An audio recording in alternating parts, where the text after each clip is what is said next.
Nobody drives in LA. This is the fourth of our election run-up specials. We interviewed Ellis Raskin and Barry Snell, who are running for City Council in Santa Monica. If you are following that race, or if you're not sure what to do or who's on your Santa Monica ballot, take a listen to those episodes. Then we interviewed John Yee and his campaign co-manager, Phoebe Chu. John is running to represent Assembly District 54, which includes K-Town. A recurring theme in these discussions we've been having is the importance of canvassing and getting out and talking to people in your community.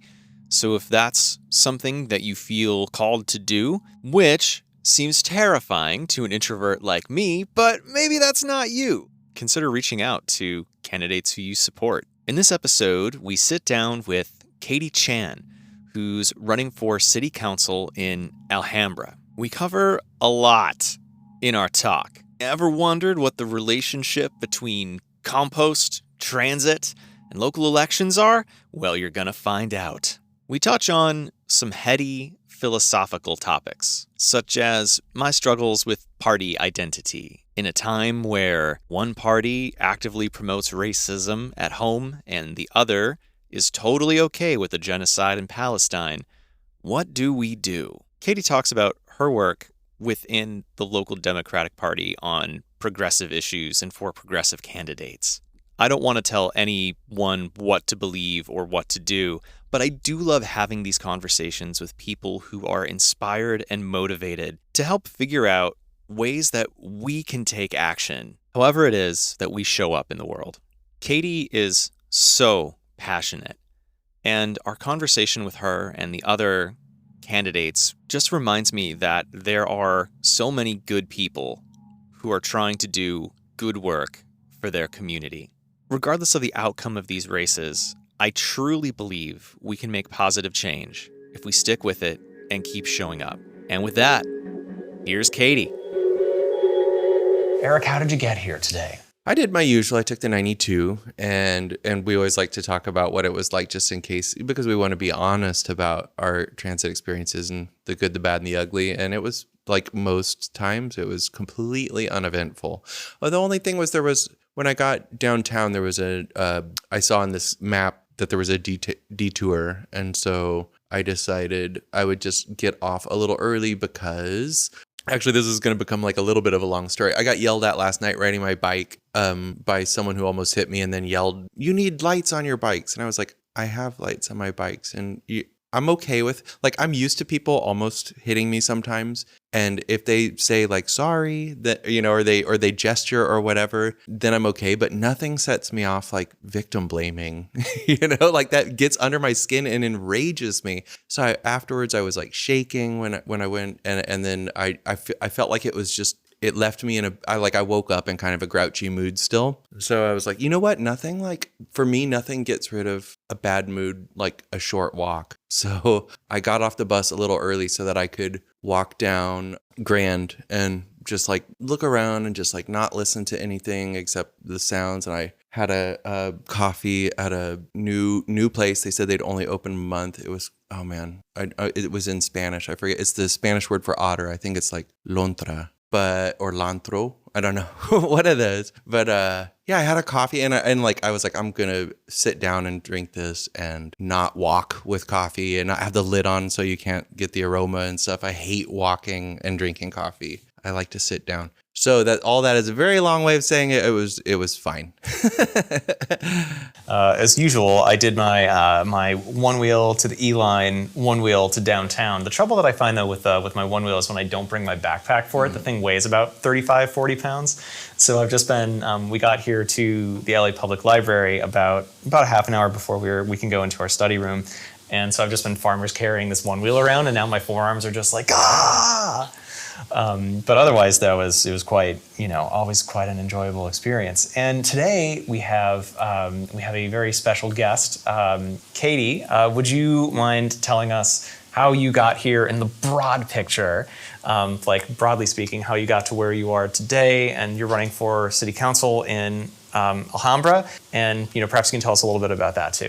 Of course, yes. So I woke up, got my coffee, decided I was kind of running late, so I warmed up my car and then took out the trash from my car as usual. It's all such a mess because campaign car, and then drove my SUV, took the 10 freeway, and then swerved over to the 101, and then exited Grand as well, and then parked at the library. And yeah, the library parking was amazing in itself. There's so many, one entrance going in, got the ticket for the garage, but then I was supposed to make a right turn to continue going down, but I made a left turn, made it to the car wash. I was like about to park, but the security was like waving at me like, no, this is not a parking. So I like back out, make a U-turn, and eventually found a parking spot. And then just soaking in how beautiful this library is. Because I work for the city of Los Angeles, so I have been to other like LA public libraries before, but not something as grand or beautiful like this one. So it's really nice.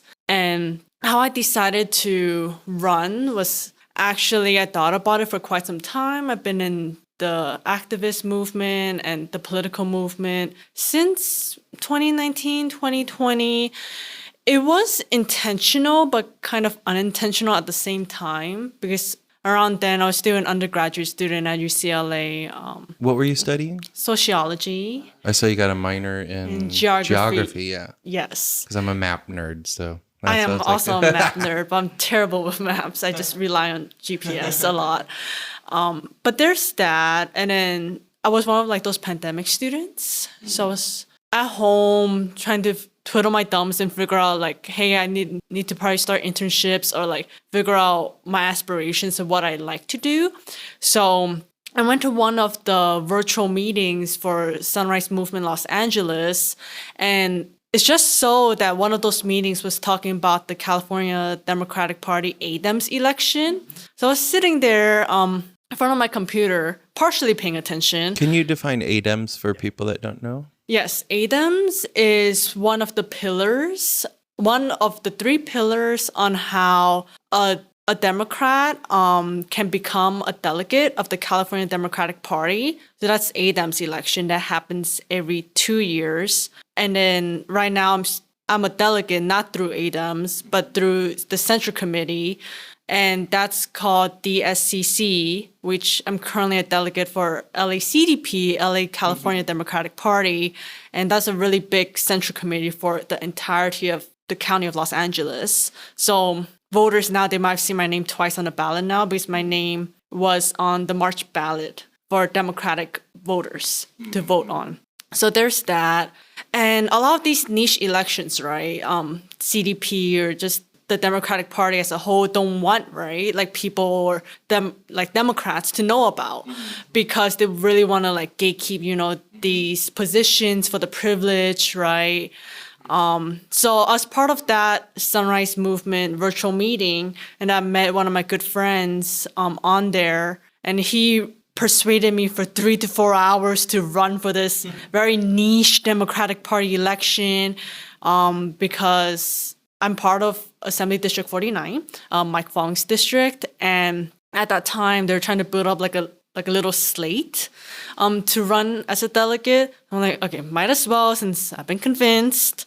He's part of the Bernie Sanders movement. I'm also a burner too for an extremely long time. So I guess we kind of clicked in that way and, in his persuasion. And then like ever since then, I've just been connected within the Democratic Party, right? Trying to push the envelope, right, as a progressive, and especially a corporate-free progressive as well. Met a lot of like statewide activists that went against the California Democratic Party such as for divesting from fossil fuels, supporting Medicare for all, right, like CalCare and such like that. So being with these allies is what kept me, right? Like kept me going, because otherwise I would have just gotten like insane. But rooting back to when I decided that I was planning to run for this position was actually last year. Beginning of last year was when I was thinking like, if for some reason, like if Sacha Renee Perez, right, she decides to aim or strive for higher office, then maybe her position would open up. And then eventually, a couple months into the beginning of 2023, she did announce her candidacy for state senate. And I was super happy for her, right? Because she'd done a lot of great work for the city of Alhambra. But then that's when I also thought, oh my gosh, great. Like she does have a really good chance of being top 2 at the beginning of this year's March primary. So that's when I was kind of like dabbling, thinking like, maybe I should do this, right? Like, I'm the only candidate who's born and raised in the city of Alhambra, seen all the good and the bad changes. And it wasn't until the beginning of this year was when I thought about it more seriously, especially within my coalition spaces, right? Like them really kind of sort of mentally preparing me for what's about to happen, especially speaking to former candidates who also ran for office. They asked me all of like those really hard questions, like, this is an immense sacrifice, and you're so young, right? Which is a good thing, but it's an immense sacrifice for just like everything in life, like your social life, your work life, and such like that. And it wasn't until like I was just kind of scoping out the field on who might possibly run. And I was like, okay, might as well just throw my hand in the race, right? There's like nothing to lose since I deeply care about the city, about my hometown. And then I did. And then that's when shortly after I was telling my team about it, and they were very supportive, very excited for me. Privileged enough to still be working for the city of Los Angeles and running, which is crazy to me because it's both being a public servant already, right? Working for the city and then being a candidate right now. It's been a lot, but hanging in there, we're almost done. But I think it's stemming from because just my neighbors. I've been speaking with my neighbors too since beginning of this year around January to March, even before I decided to run. And they were telling me how I'll be a great fit because they watched me grow up from when I was like a little kid. My mom would bring me to the polls, which is 2 houses down from my house. And we would just gather as neighbors. And they told me how much they missed that in-person interaction. Just being neighborly, bringing community together. And they told me, Katie, if you're elected or not elected, I wish you can continue doing and pushing forward what you're doing because that's how we keep our community safe, is by communicating with one another. So that's what, at the end of the day, pushed me like over the edge to run. So much to unpack from that. But Eric, did anything come up for you first? Well, I wanted to, so you mentioned you drove here and you're our second guest who drove. But Ellis Raskin also drove and he was campaigning. And do you think is campaigning for that level of office, is it like an impossibility for someone like me who doesn't drive, or well, I do drive, but I don't have a car? Like is that even a possibility? Because I always say there are like some jobs where you absolutely, like a mail carrier, it's hard to imagine, or an EMT or a firefighter, it's hard to imagine them doing that on a bike. There is like a Portlandia skit about the movers that are a moving company with bikes, and and as if you were on city council, like is there anything you could do to improve transit in Alhambra to make it easier for people that don't have cars or don't have access to cars or don't want to drive? Well, in the beginning of this year, the city of Alhambra did approve an active transportation plan. So that's like a really good version in itself. But I believe I would love to strengthen it by working with Metro, by working with neighboring cities. There are 5 cities that surround City of Alhambra: City of Los Angeles, City of South Pasadena, San Marino, San Gabriel, and Monterey Park. Would love to work with neighboring cities to figure out how do we connect all those transit hubs together, especially for cyclists, scooters now, and especially just bus. I know that the City of Alhambra's bus, at least for how long I've known that there's a city bus. Because Alhambra has its own bus, right? Yes, for an extremely long time. But that bus doesn't come to the most southern part of Alhambra where I'm born and raised. Is it like 2 routes, one going clockwise, one going counterclockwise? Is it one of those? One goes... or just like the opposite direction? One goes clockwise loop, and then the other one goes both ways. Okay. So there's like two routes. Yes, there's 2 routes. One does go to Cal State LA, and the other one, I forgot where it goes. But I took the other one, not the one that goes to Cal State LA, but I went to high school at Marquette High School, so that's like literally the edge borderline between Alhambra and Monterey Park on Hellman Avenue. So in order for me to take that bus, I have to walk all the way up on Manzer Street, hit Valley Boulevard. And I was standing there waiting for the bus. I was like, oh wait, this is the Metro bus stop. So I have to continue walking to Manzer Park, which is no biggie, right? Like as a cross-country track runner back in the 80s, I just took extra steps.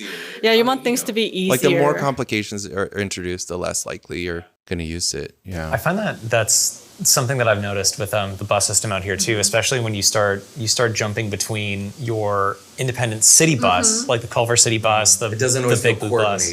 Yeah, and the Metro, and well, the way that you pay for your fares too, right? Like most of the small city buses, you can use the transit app for, which is very easy. There was a time when I remember being in Torrance. It's like, oh, we don't use TAP, and like I was like, oh my god, that's so annoying.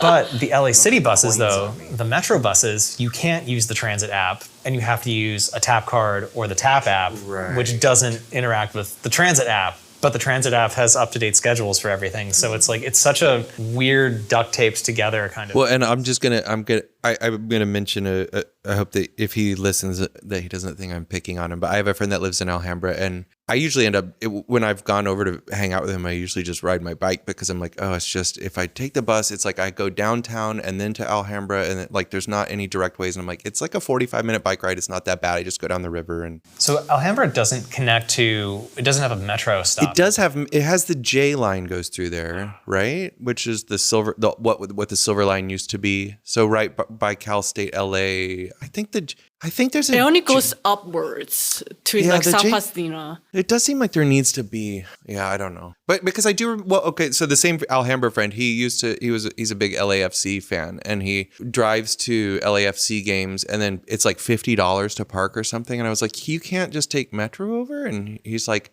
But he this is a horrible analogy maybe, but he's like, I want to not be able to drive my car. That's the only way I would ride the bus is if they made it impossible for me to drive, because otherwise I'm going to drive and complain about spending all this money and stuff. And I was like, that sounds like a serial killer who writes to the police who's like, stop me before I kill again. Not to taunt the police, but just to be like, help me stop killing.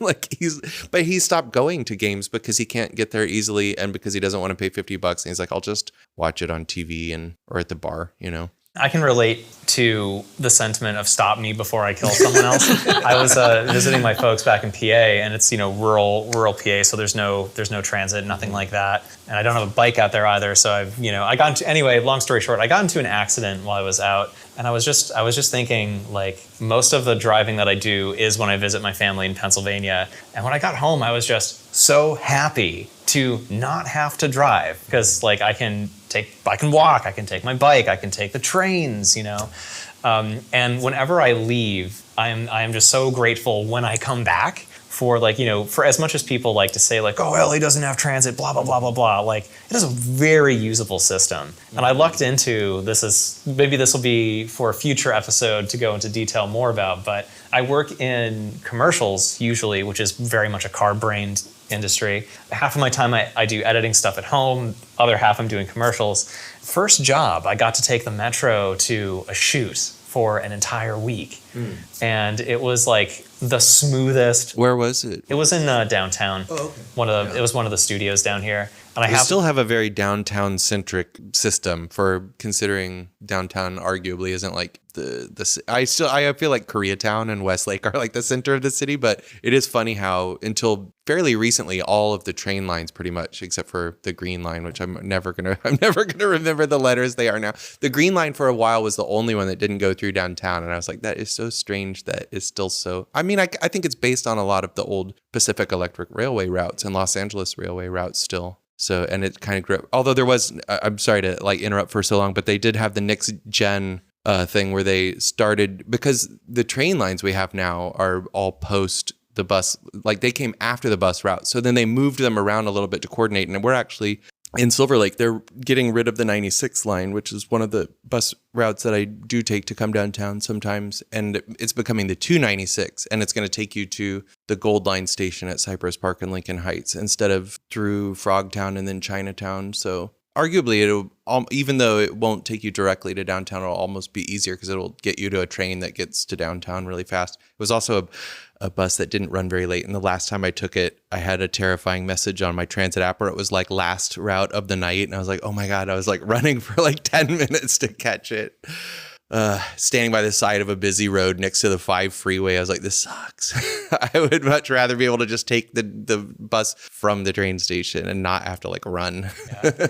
So Katie, I guess a question that I have for you is so for Eric and I, as folks who moved to LA, for me, moving out here, I always wanted to move out here. And, granted, it just took me 30 years to save up enough living in a broke small rural town to afford to get out here, right?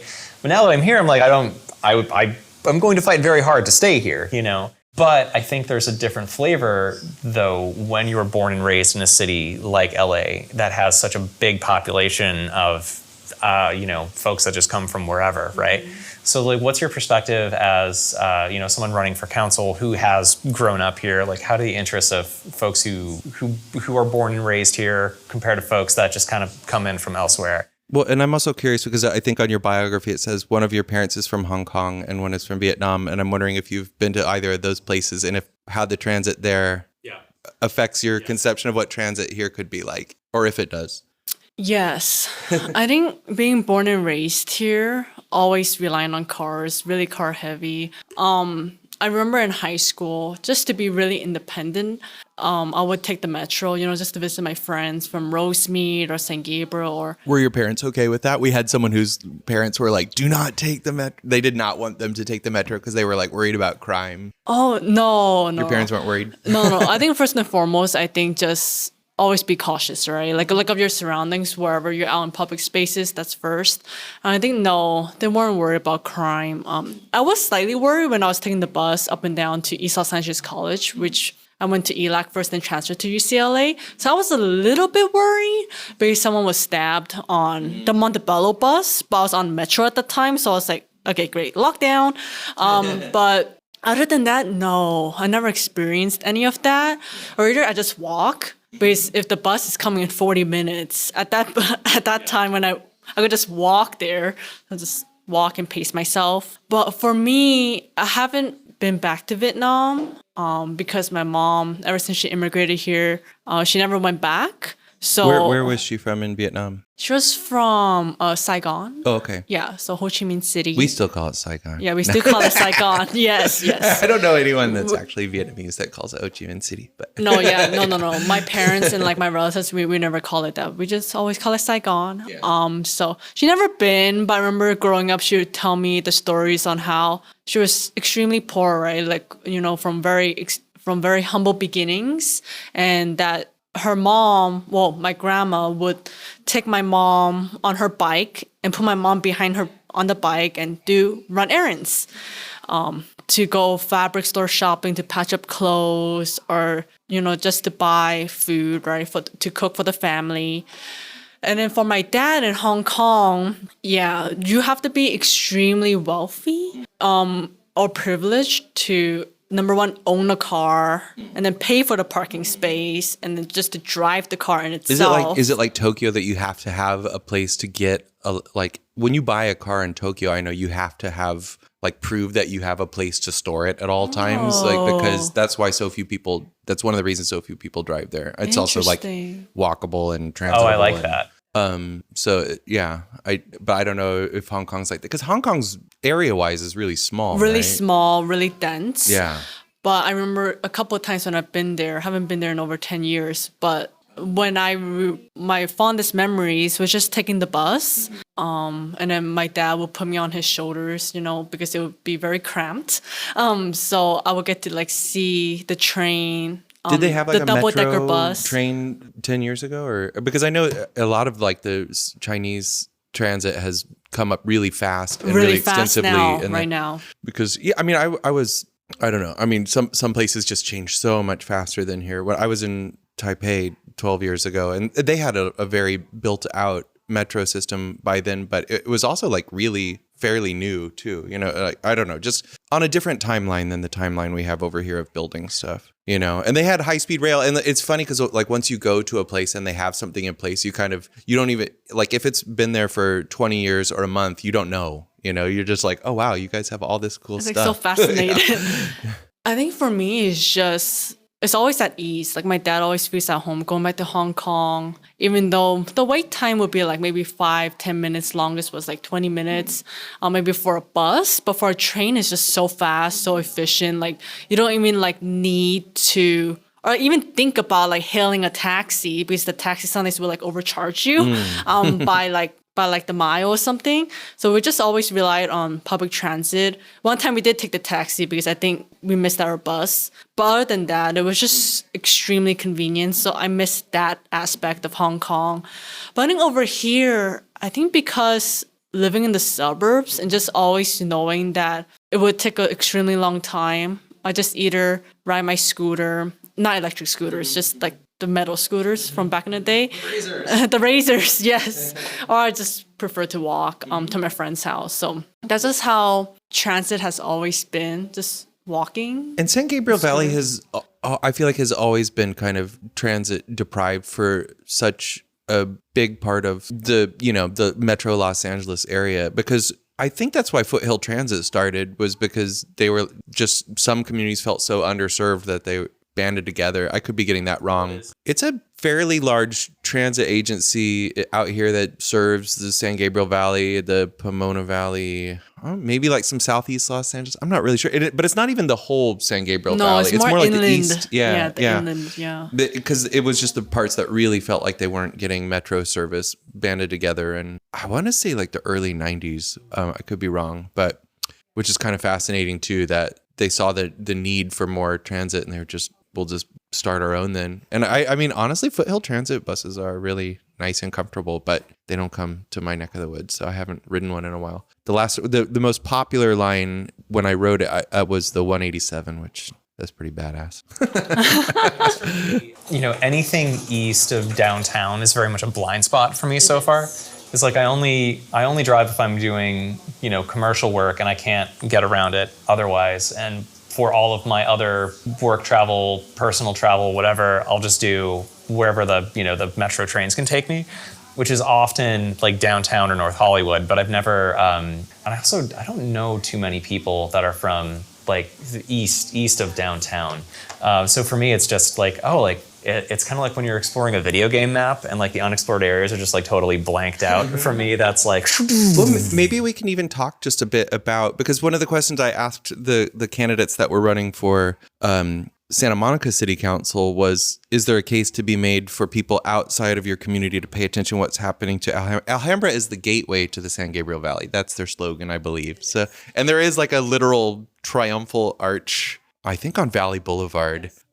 You'll know if you'll recognize Alhambra if you're ever going down the freeway or the El Monte busway or something, because you'll see the big blue cube, which is not what the building's Public Works. Yeah, it's Public Works now. It was built to be a Sears and Roebuck distribution West Coast headquarters or something. It's actually kind of architecturally, it's kind of an interesting building because it is just a big blue glass cube basically, but the windows are like half size. It's double, like, I don't know, it's hard to explain. Like it looks like it's twice as tall as it is because the windows are smaller, and then it floats on this big podium and it's surrounded by this massive parking lot. So like from your perspective, it always looks so much bigger than it is. And also just because the San Gabriel Valley is by and large so suburban and 2-3 stories tops, and so you see this big blue cube in the distance, and then if you go further west you see the Jollibee Tower. Those are like the big tall structures between, I don't know, like Las Vegas and Pasadena or something. Oh my God. These two iconic weird buildings. But yeah, and maybe you can even just talk a little bit about Alhambra. I'll just say I think the first time I went there was to get the Forbidden Planet soundtrack, because they had it at the Penny Lane there, which is downtown, and I remember. So I went over there. I don't remember. I guess I drove probably back then because I had a car back then. But I have you'll know how crazy this is. Kyle, because he doesn't know the San Gabriel Valley as well, might not have it since this, and some of our listeners won't. But I walked I've walked the entire length of Valley Boulevard from Lincoln Heights, where it starts, to City of Industry. and back. Why? That sounds extremely painful. I did it in segments, but I did it with a dog, and it was just, I think Valley Boulevard it should be like the Wilshire Boulevard of the San Gabriel Valley. It's like this huge main thoroughfare, and it's crazy when you're walking through it because it goes through so many changes. It's not the main street of every San Gabriel Valley city, and it doesn't even go through some of the foothill communities and stuff, but it goes through a lot, and you get it's like such an interesting slice of the San Gabriel Valley to walk down Valley Boulevard. And it's also, though, I remember specifically walking so I'm in University Heights by Cal State LA.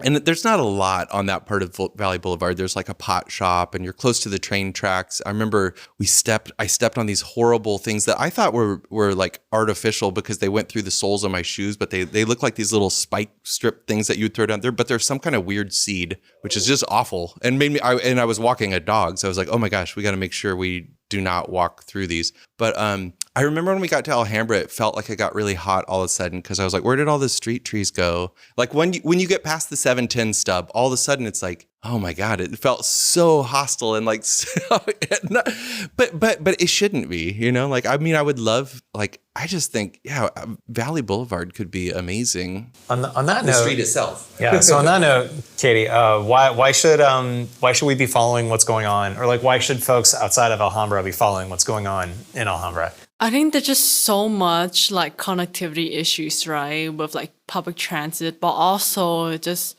urban green spaces. Like not only do we have to protect like our existing green spaces, right? Like the only park in District 4 is Granada Park, the park I've grown up going to, having picnics with my mom and like, you know, one-on-one talks with her and stuff since I was very little. It's just a place for us to unwind besides our backyard.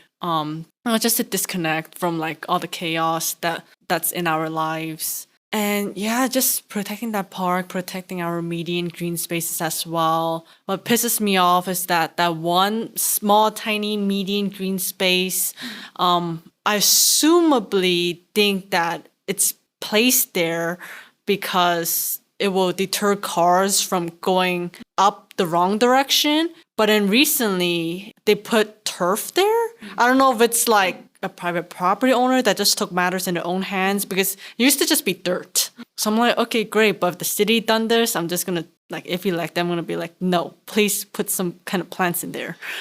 But do you think that people outside of Alhambra have a reason to pay attention to Alhambra? Because I'll just say, like, for myself as someone who's never lived in Alhambra, not that people are going to go, well, before I say the silly recommendation, I'll say like it has, I used to go there for a Malaysian restaurant because there aren't a lot of Malaysian restaurants, and there was a great Malaysian place there, and there's a few Indonesian places. It's kind of Metro Los Angeles has the largest Indonesian community in the US, and it's not a very big one, but because they were colonized by the Dutch, and the Dutch were out there, and like there used to be places called like Dairy City and Dairy Valley and all this stuff in Southeast Los Angeles. A lot of the workers that came were Indonesian. The Van Halen brothers are like half Indonesian, I think, and half Dutch. So like the band Van Halen, Mark Paul Gosselaar, he's I think half Indonesian. So yeah, I don't know. I'll put in a plug and say like there's stuff like that you might not think about. Like, oh, there are, if you want to try Indonesian food, that's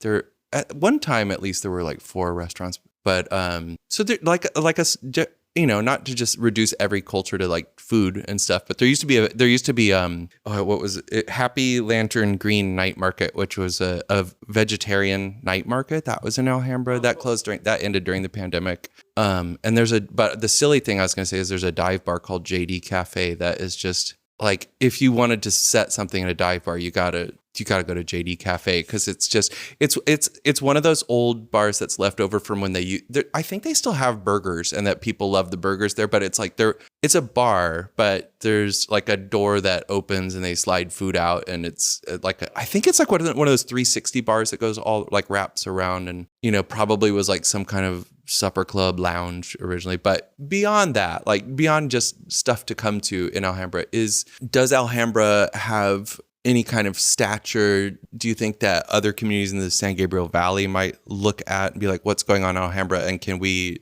adopt what they're doing or not? Maybe Alhambra isn't like, maybe that's not the role it fills in the San Gabriel Valley, because I guess like it's not, Santa Monica is, I will say, is like definitely one of the most, because the candidates we had for Santa Monica City Council, I think everyone on the west side does like it is like a high stature. You know what I mean? Like people on the west side are familiar with what's going on in Santa Monica, whether or not they live in Santa Monica. Maybe like I would say maybe for the San Gabriel, and feel free to disagree. Like Pasadena is probably the hub for a lot of people, like the hub of all eyes are on Pasadena if you live in the San Gabriel Valley, maybe, and not. There's so many communities we could talk about, like Mayflower Village and Bradbury, that like you're probably like, what are those? Duarte, not to pick on those places, but they're not all communities that people from outside the community necessarily do look to. So maybe there isn't like that much of a case for me. I don't know. I do kind of agree. I think usually a lot of San Gabriel Valley cities do look towards,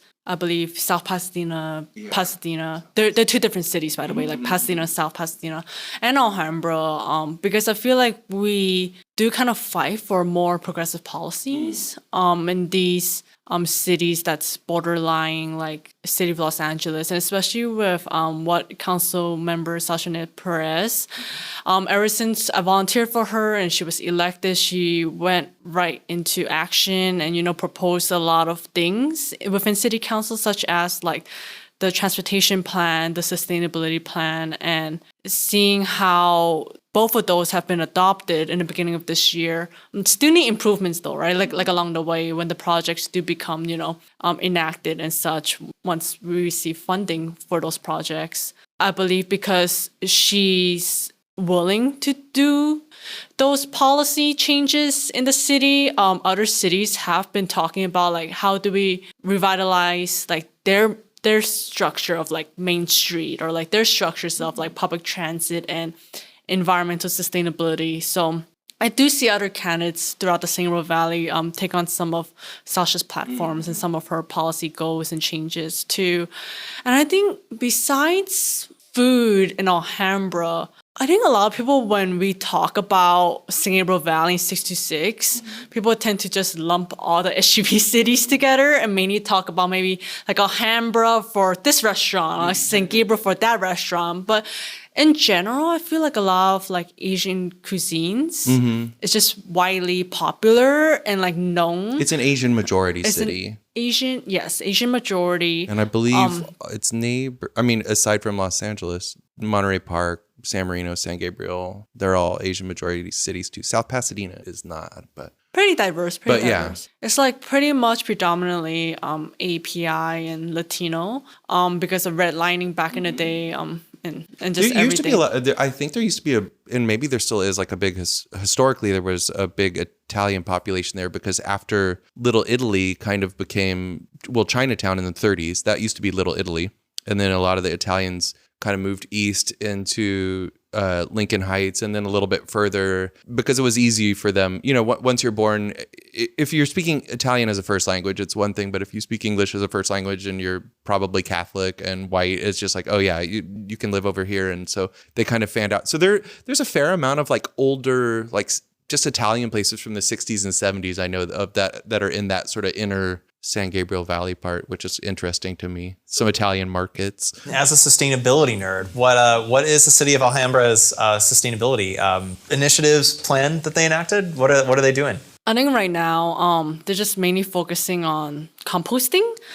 They still have to do a better job at composting, because I feel like the people are extremely excited, but since there's so many ways to compost, people tend to get very confused and just dump everything into the green bin, which is a very good first step, but that isn't necessarily what composting is. Then you have to get out the poop bags and explain why palm fronds aren't compostable and cacti, and you're like, oh no. Yeah, and then it goes into like deeper in terms of like people who understand English, perfect, right? But then they know how to ask the questions. But for people who are monolingual, like Chinese speakers or monolingual Spanish speakers, they'll be extremely excited too, right? Because inherently they might have already been composting. They just don't really know that's called composting, right? So just guiding them in a way like, here, you could put it in this bin and you could buy like those composting wheels, or you could do worms and create worm castings out of your composting.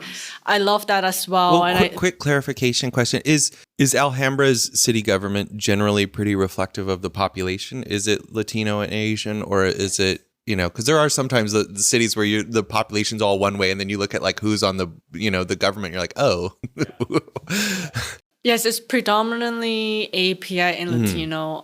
I think on the API front, it's majority Chinese, Vietnamese, Taiwanese. And a lot of like ethnically Chinese, Vietnamese too, I think. Yes, right? that's my mom, yes. Yeah. Do you think that makes the city like a more progressive place compared to some cities that are kind of backsliding? Like, Beverly Hills is like kind of regressive and You mean the diversity, or? yeah, like do you think it's because there's more non-white folks on But I will council? say, Beverly Hills, I believe, is like majority Iranian Jewish. Just to complicate it, like it was founded by a black woman, I believe. Like it was her property, and then it became a city sort of to get out so that they could get around racial housing covenants and still kind of have that by like the way they're zoning. And so it's funny that it's ironic that it's gone through all these like sort of, and even before a black woman owned a ranch there, it was, there was like a sacred Tongva site there. And so like it's gone through all these iterations, but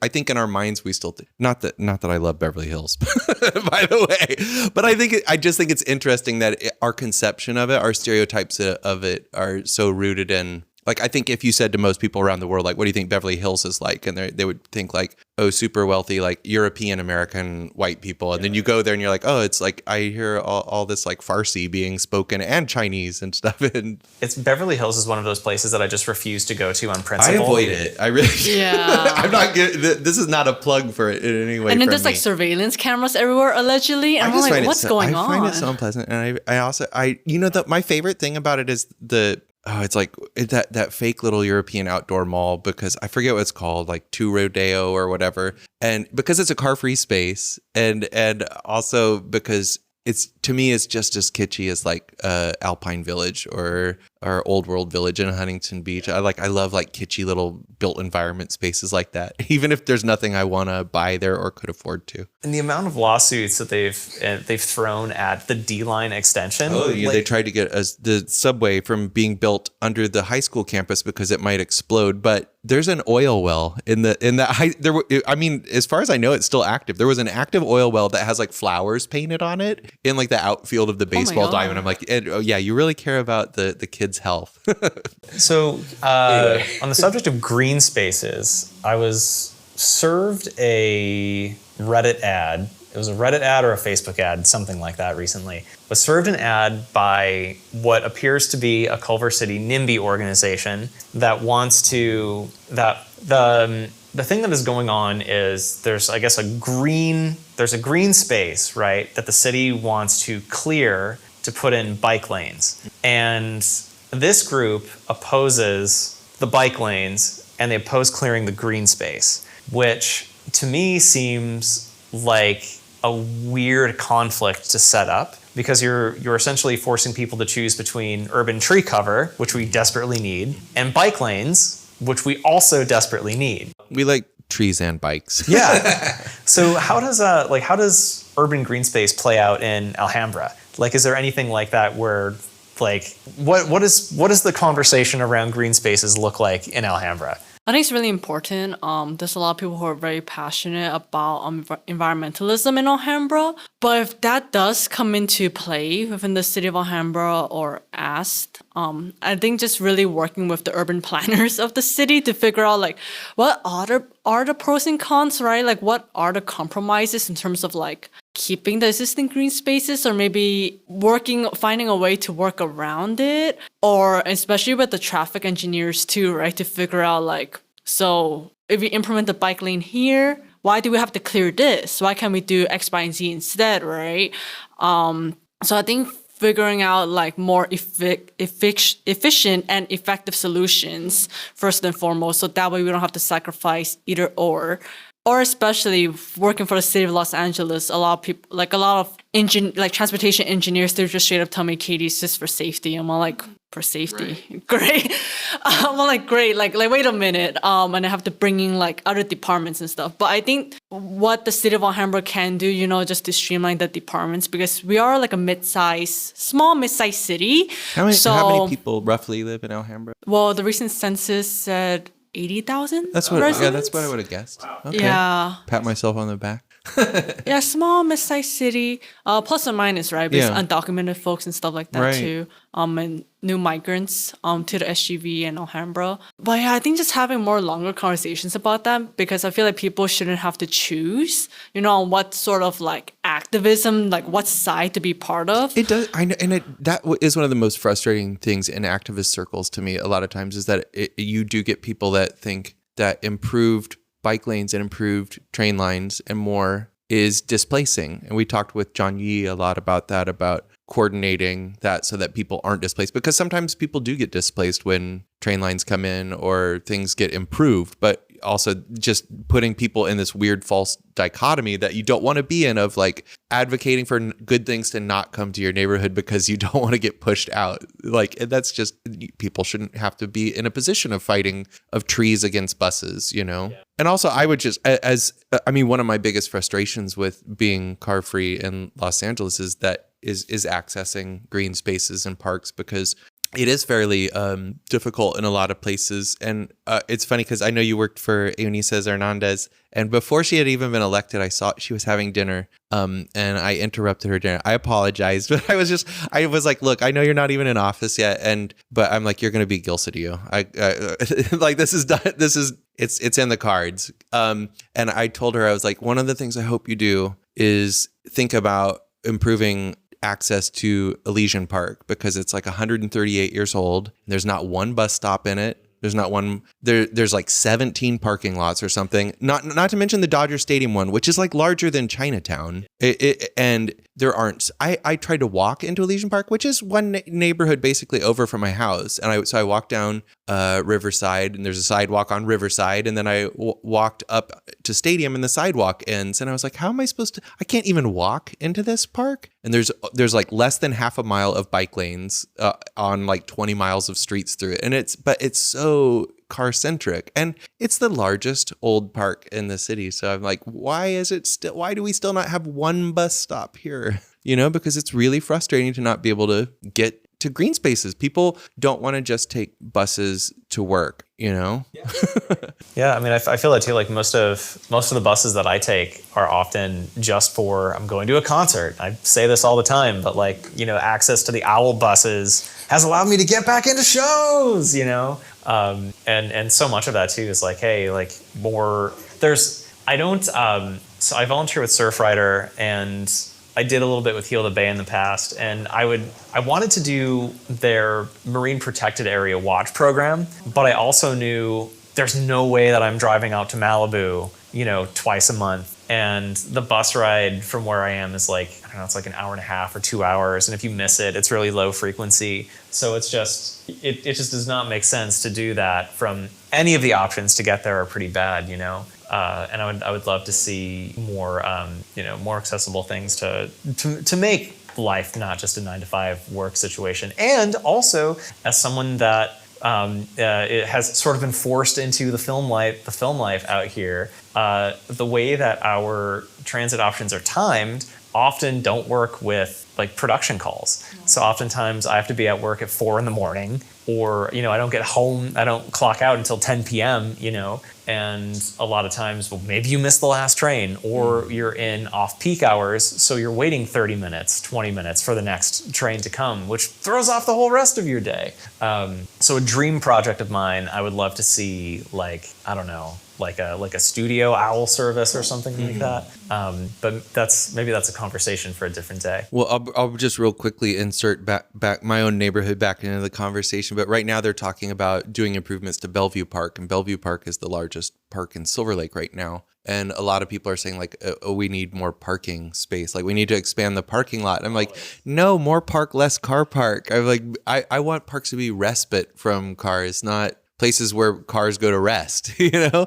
And people are like, then how are they going to get there? And I was like, improve the pedestrian access. There, like, it has 4 sides, this park. Like, why can't we make it easier to get, because right now it's not easy to take a bus to. You can take a bus sort of close. It's actually pretty easy for me to bike to, because not to toot my own horn, but okay. And it just like there are some hills that you have to go over. So it is understandably intimidating to a lot of people to want to ride there. But yeah, I don't know. Like the idea of driving to a park to then be active, it just seems so crazy to me. And like there are some fairly good sized parks in Alhambra. I used to go to one, I don't remember which one it is, but I don't know it had tennis courts. I used to go there play tennis, and there's always people doing Tai Chi over by it. And I think there was like a rec center or something, like some kind of indoor facility, but there was like a couple tennis courts. And is that Almanzor? Most of the parks in Alhambra have tennis courts and Tai Chi. Yes, that does not narrow it down.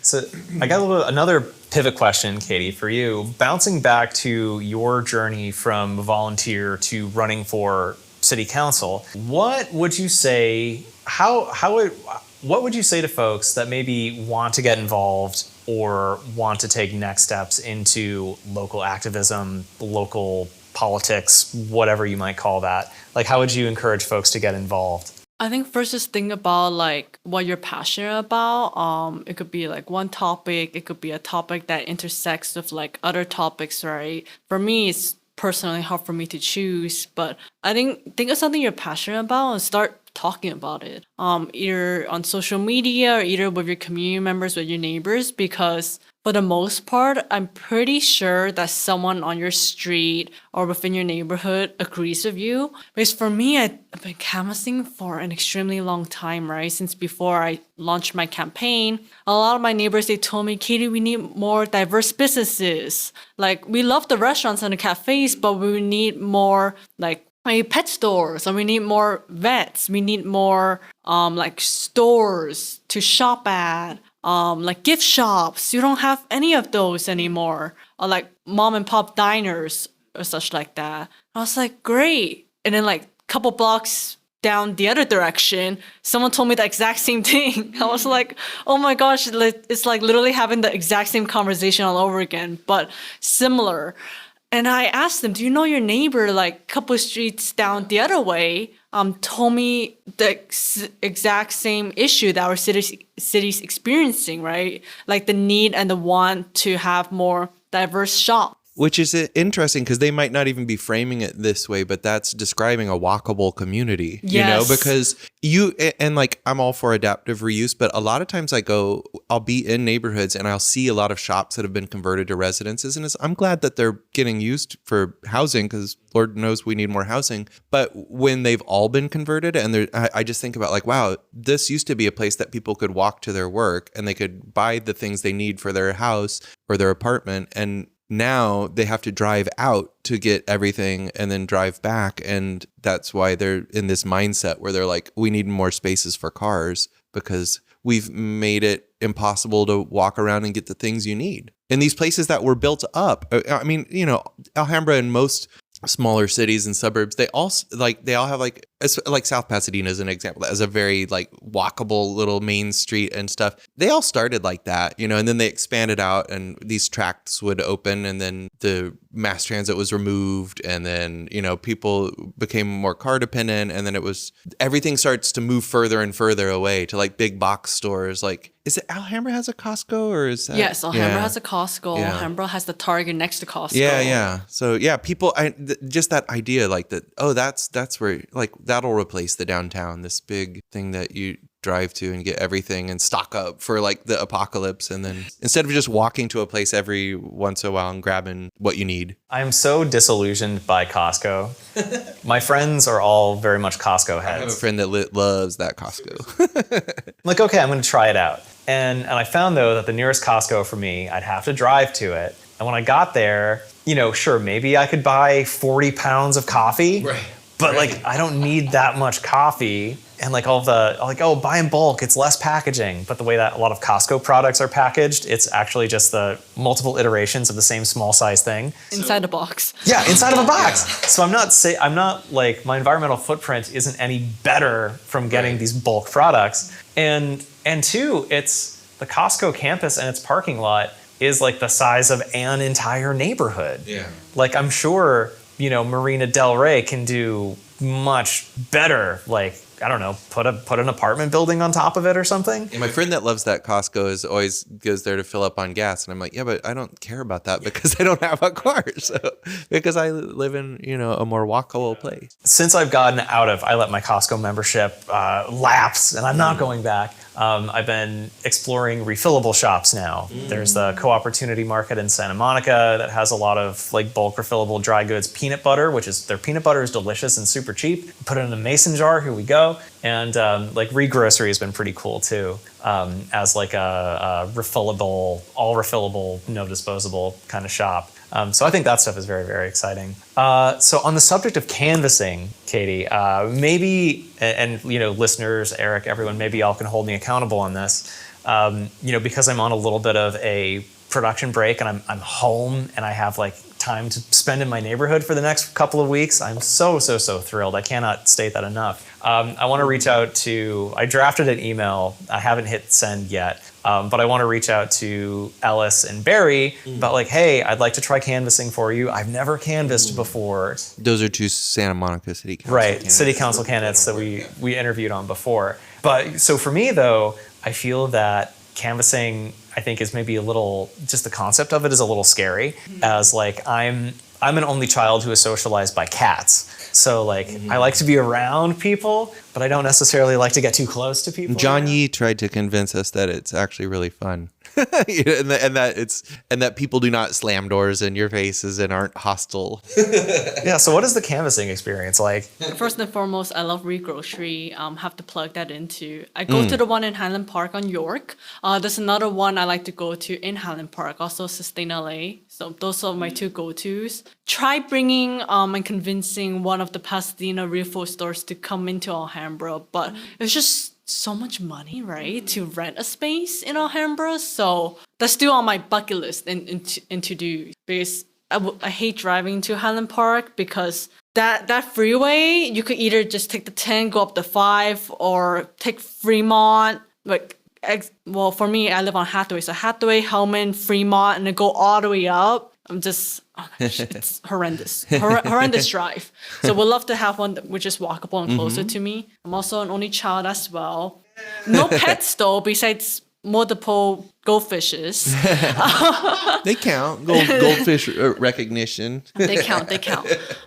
For me, canvassing, you do have those experiences, right? Those negative experiences. But for me, I always never take it personally, right? Because that's just someone's life, right? That's just like one individual out of thousands of individuals, right? That I'm filled with dread when I see someone through the peephole knocking at my door that I didn't invite over. To be honest, it's just like, oh God, like, is it the landlord or someone from the apartment management or someone with a copy of Watchtower they're gonna put in my hands? And then, like, who's this again? Yeah. I think for me, it's just always just smile and say hello or like good morning or whatever time of the day you might be out canvassing, and then just say the pitch X, Y, and Z and just hope for the best. And I think sometimes a lot of them, they would tell me, Katie, it's amazing that you're doing this, because it's the first time in like 10, 20 plus years they live in the city that they ever had a candidate speak to them at the door, or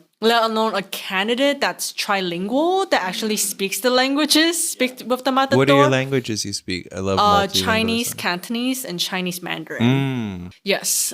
Cantonese better than Mandarin, but Mandarin I can understand plenty.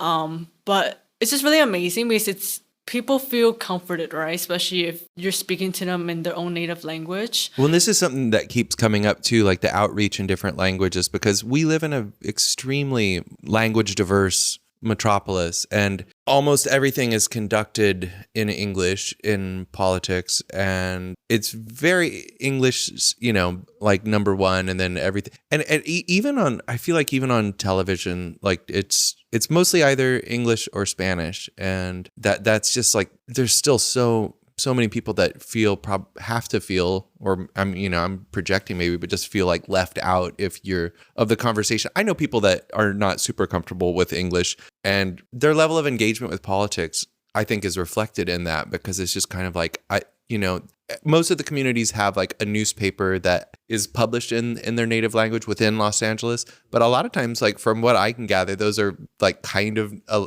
lot of them skew kind of NIMBY-ish and are just like kind of conservative, like just by nature of who is taking it upon themselves to speak to the community from within that community and start a newspaper, because, newspapers are struggling too. That's a whole different thing. The Los Angeles Times That's a whole different was thing. really getting me depressed today reading the Los Angeles Times on the bus. Like this, I promise this will be a quick aside, but I was reading the Los Angeles Times and it was all like, here's this celeb that you've never heard of's idea of a perfect Sunday. And then it's like 11 places to get your fall cozy on. And I was like, isn't there stuff going on right now in the world and in the city? Like there's got to be more important stuff than this.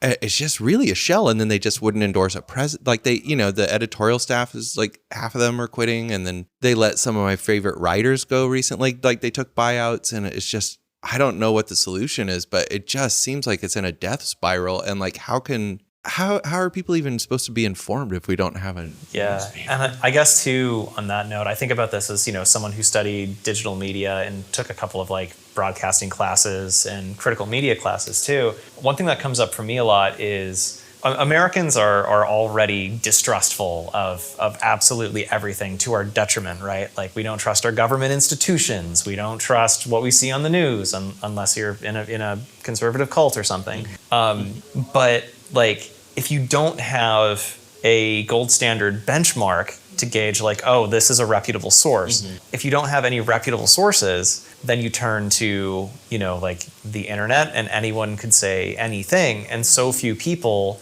have training in fact checking, or have training in how to spot bias in an article, how to spot like sponsorship, or how to spot agendas, It makes it really hard, if you look on the flip side of it, like the independent sphere of like with podcasts and everything else, to find folks that do have integrity and that are going to try to just give you good information and not try to sell you on something. And I think about that even like the kind of stuff that we're doing here, right? Like we're, I think our bias is pretty obvious that like we love transit, we love walkability. I think we just are like, let's own it and be honest about it and not be like, no, we're... Yeah, so, and I wonder too, like as an activist, like a lot of my folks are very conservative that we don't agree on anything, right?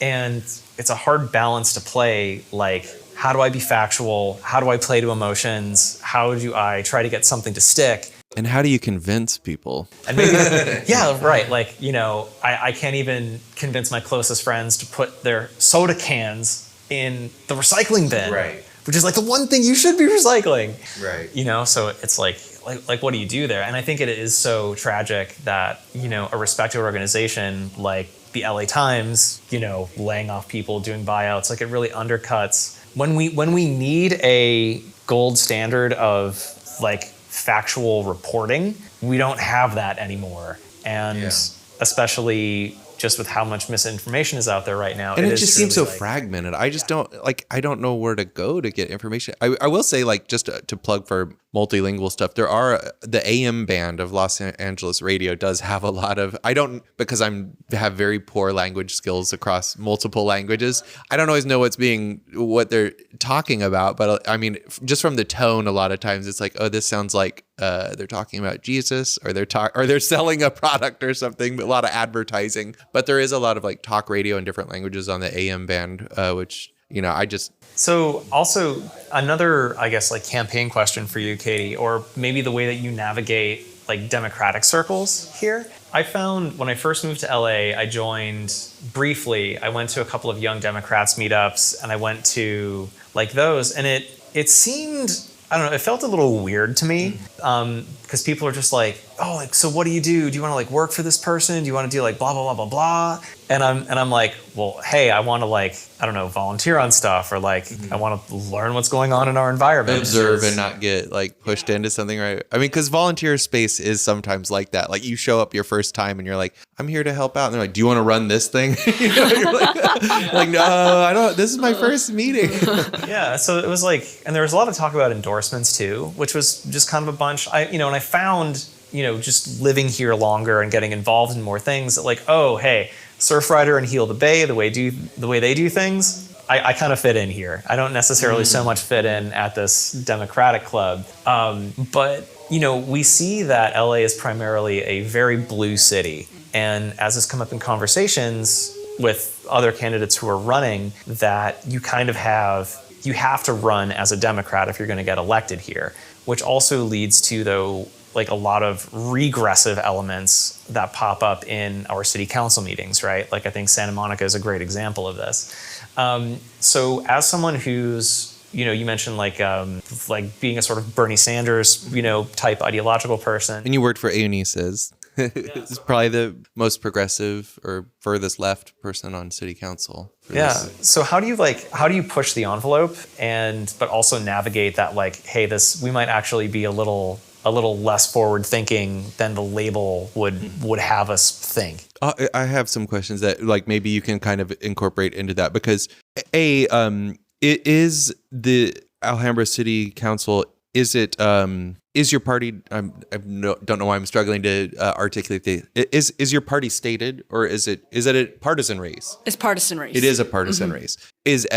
So are there Republicans and Democrats running? There's a conservative, conservative running, yes, and 3 Democrats, yes. Okay. And then so maybe you can talk a little bit about what differentiates you from your opponents. And also I'm just curious, and I think this all goes into the question too, the broader question. Is it practically speaking, do you pretty much have to be part of a partisan establishment, like talking about ADEMs and stuff, or can you just be like, I've got good ideas, and they're like, or do you really need that like structure to be there to like, here's how you make a team, here's how you like to train you, and that kind of stuff? You could run with no party affiliation, NPP, like no party preference.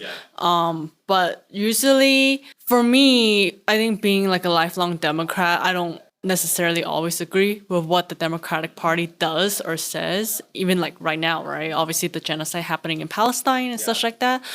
But for me, it does have the most resources and the most tools and the most connections that can give me a leg up in a way, especially as a first-time candidate navigating these spaces.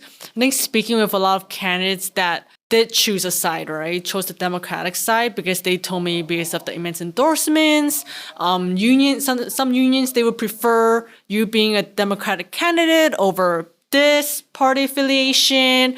It's just navigating this really complicated political sphere where it's kind of people don't want to explicitly tell you to not run as an NPP or independent, but inherently they do always want you to choose a side. So that's what kind of sucks being in politics. But it seems like it would also be maybe help. I mean, just like having that structure in place to turn to, because I wouldn't know how to. I think a lot of people that are passionate about their causes just don't know how to get off the ground with it, without. And Katie, thanks for saying too about like Palestine, because that is something that's been on my mind a lot over the last couple of, the last year, right? That, in addition to some more regressive policies that are on the main Democratic ticket, like I've been thinking about going MPP, sort of like in a Bernie Sanders style, like go MPP, but caucus with the Democrats. You have like one party that's like, oh, hey, let's cozy up with Nazis. Great, let's get them. And then you have the other party that is like, oh, hey, we're okay with just wiping this entire country off the map. And, because we can make some money on it, maybe? It's like everyone sucks here, Do you try to be a reformist, or do you just go off and do your own thing? And I find, too, that like with a lot of my more, like, I think being a Pennsylvanian, like a swing state, purple state, I have friends that are very conservative. Purple sweatshirt. Yeah. Wow, look at that. I have friends that are like very, very, very far left. And though I agree with politically with my farther leftist friends, it's also like I'm at a point that I think we probably should be participating in the political system at the very least at the local level especially, right? And so for me, that's kind of just what I've been kicking around lately is like, hey, do I go the Bernie route because that feels right? But also it's not very pragmatic, but I don't think I'm going to run for office anyway. So like, I don't know. I think to like an average person, right, some days we do feel like, especially my parents, some days we do feel like we might be insignificant, right? Like our dots and our values, because inherently we all know at the micro level, like our taxpayer dollars are not being invested back within our communities the way we want to see them be properly invested in, right? And I think that's what all of my voters and community members have been telling me at the doors. One of them, who unfortunately can't vote because he's a green card holder, he was telling me in Mandarin, like, oh, like, what are you running for? And I'm like, oh, city council. They're like, what is that? And I'm like, oh, okay, maybe a new immigrant, right? Like, to this country. So I was explaining to him. He's like, oh, okay. Like, oh, how city council oversees, like, city budget. And this is where you see most of the changes in your day-to-day life is being reflected in, right? These city services. I'm like, oh, okay, like trash services, repaving the road, tree trimming and stuff like that. Basic services that the city provides. I'm like, oh, okay. He's and he told me, Katie, like, even if I do become a U.S. citizen, I'm gonna choose not to vote. And I asked him, why? And then he went into like this long detailed rant about like Kamala and Trump, how neither of them are good. Like he was describing to me in detail like why Kamala's bad, why the Democratic Party is bad, also vice versa. And I was like just standing there listening to him like, oh my gosh, I agree. And then I handed him my Chinese literature, right? I'm the only candidate race that does have translated literature. So I handed him that and he was like, okay, great, Katie, I will take this and read it. I'm like, great. And then he kept on bugging me, asking if I wanted water. I'm like, no, it's okay. I have my own refillable water bottle. Because it's like a pain to carry like extra stuff in my tote bag. So I just told him politely, no, thank you. And I walked away. And while I was like about to cross the street over to the other side for canvassing, he ran out the door and he got me like Perrier or something, fancy water. And he was telling me, Katie, like, now I really wish I can vote for you because my campaign messaging is for the everyday community member, right? Regardless if they are a voter or not a voter, right? And he's all like, Katie, you're just, just encouraging me, right? Encouraging words, telling me, Katie, just continue to be genuine and yourself and, continuing fighting for these things, right? That you set out on doing, especially on whatever I stated on my literature. Basically told me, because this is what America needs. It's someone with these sort of values and that are straightforward about it, right? Just being unapologetically bold, because a lot of people that can set out and say all these beautiful goals or flowery words, but it's not necessarily like tangible solutions or is policy driven to enact those policy changes, right, in government. And he told me like what I put on my literature really did speak to him when he read it. And I was like, that's great. I think a theme that's running through our election episodes is that the importance of local politics, because people, I don't know what it's just so many more, so few people vote at the national level anyway. And I would argue that you're disincentivized from, like, by both parties, by and large, in a lot of ways, from participating in that system, from not having a federal day to vote, holiday, or not making it mandatory. And then also both of them being like, doing their damnedest to convince you that it's just so awful, and it's this electoral college system where our vote really does not count unless you live in one of 7 states. It so much is done to make you not care, but also to make you entirely focused on that drama, the red versus blue at the top of the ticket, that to the point that people say, like, I vote in every election, and they just mean they vote for president every 4 years. And from people saying, I'm not going to vote because I don't like them. And it's like, but there's so many other levels of politics that you can engage at. And just to introduce like a little bit of the geographic confusion that I think is so hard for so many people to wrap their heads around, that in like Los Angeles, we have Los Angeles in quotes. There's Los Angeles County, there's Los Angeles, the city. And people that live here, they don't necessarily know things like that. Universal City is not its own city. It's not a municipality. It is an unincorporated area. Not that a bunch of people live there, so maybe that's not the greatest example. But then Studio City, that's City of Los Angeles. That's not its own city, but it is a city, but it's not called Studio City. That's a neighborhood name. And like, so I hear people refer to their neighborhoods as their cities a lot, like San Pedro and Watts, especially everyone that's Venice. Like there's certain ones where they're like, I'm in the city of Venice. And it's like, well, no, that's in Italy.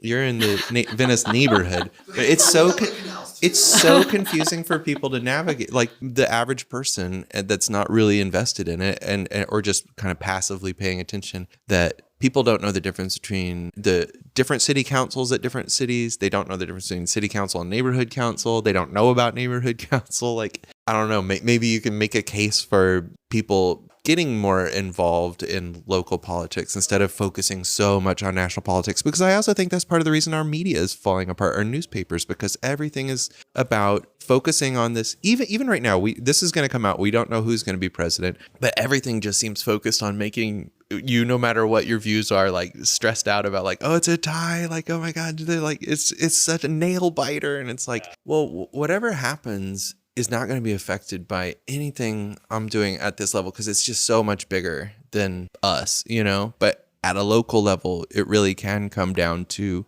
you running for office or you voting for things and seeing things around you actually change because of engaging in your own community more and just throwing up your hands a little bit at the national level. So I don't even know if that's a question, but that's more of just a rant. But yeah, maybe making. I agree, and I think just really activating my neighbors, right, to vote down ballot, and I think just telling them like, you know, the Alhambra City Council race is literally on the first page in the first box. Right, you have the alphabetical.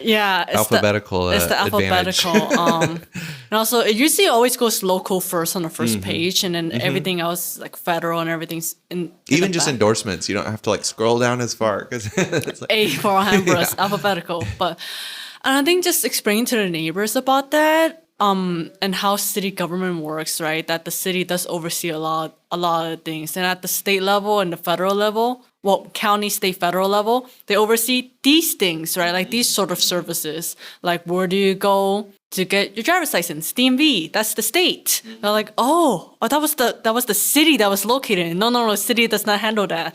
Or like, where do you go get your passports done? That's federal government. And this is all also, just because it ties in with what we're talking about earlier, this also all ties in with the role that the media could be playing, could be to educate people about that stuff instead of telling them where to get your cozy vibes on or what a celeb thinks a perfect Sunday is. You know, like, What did you get any good Sunday? I did not open a single page going through the LA Times today, like a single. That's why I didn't click on anything, because I was like, that's why it was so depressing. I'm like, maybe I'm done looking at the LA Times, because there's just nothing ever in here that I want to read. And there was an article in the New York Times, which I hate getting Los Angeles covered from the New York Times because it's so comically awful. But I was like, at least they're talking about the shakeup and the endorsement, the like pulled endorsement and all that stuff in the New York Times.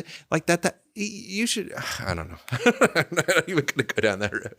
But anyway. I think for me, one topic I want to bring up is that a lot of people, they fact check their news by really just listening to what other countries say about America.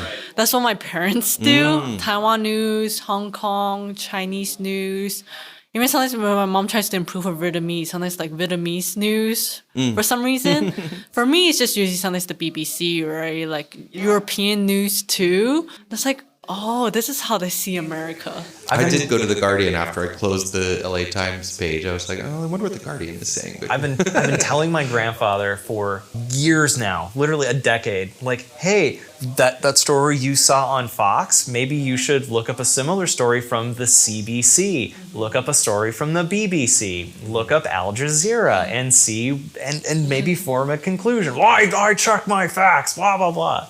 You know, like, I mean, I guess like my like anti-political slant thing would be like, don't trust anything that comes out of commercial media, basically, because they all are paid for by the same multinational, transnational corporations that make up the donor class that are telling these, you know, like, they're propaganda pieces. Before we wrap up, are there where can people find you online? Where can we follow you? Where can we find your campaign? Anything else that you want to, say about your campaign before we wrap up? Yeah, I think first and foremost, Free Palestine.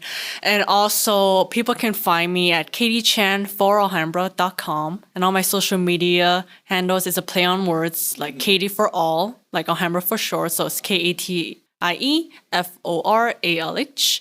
I chose ALH instead of spelling out the whole word Alhambra because it's such a long like social media handle. And ALH is also shortened out for like the bus. The bus name for the city of Alhambra, like the bus code of what sort. So I was talking to my campaign manager about it, like, oh, like let's just use that instead because it's just good. a lot Local shorter. resonance. Yeah, like local residents who are transit users will know what it is. So yeah, that's just what's really important to me, right? Like making city of Alhambra more transit friendly. And I think just safe. Because there's more to public safety than just policing.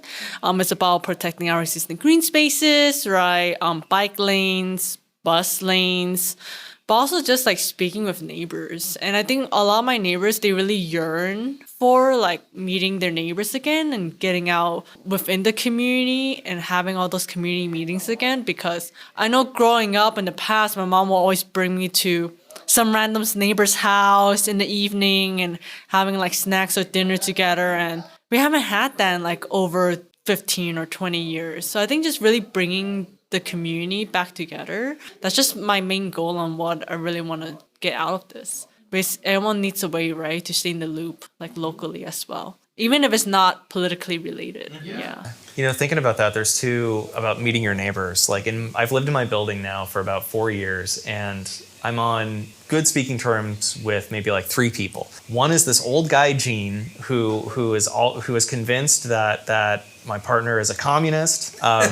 He was he emigrated out of the Soviet Union way back in the day, and she's communist. Oh, okay, Gene. And the other guy is Paul, who we just talk about composting. He's running a little composter in our building outside. So I run into Paul. I know, like, oh, hey, we can talk about swimming. We're going to talk about compost. Great. And my neighbors upstairs, I sometimes watch their blind cat when they travel. But so few other people in my building, like, I never talk to. And it is such a weird, isolating, part of our culture that, like, we share a building together. We have read books in the same hot tub, but I don't know your name. That's why people, we talk about it a lot, like third places, like that going to a place, even I'll plug JD Cafe again, because when you go into a bar, it's not just about drinking and getting drunk or buzzed. It's also about running into people that have different opinions from you, that are from different class backgrounds.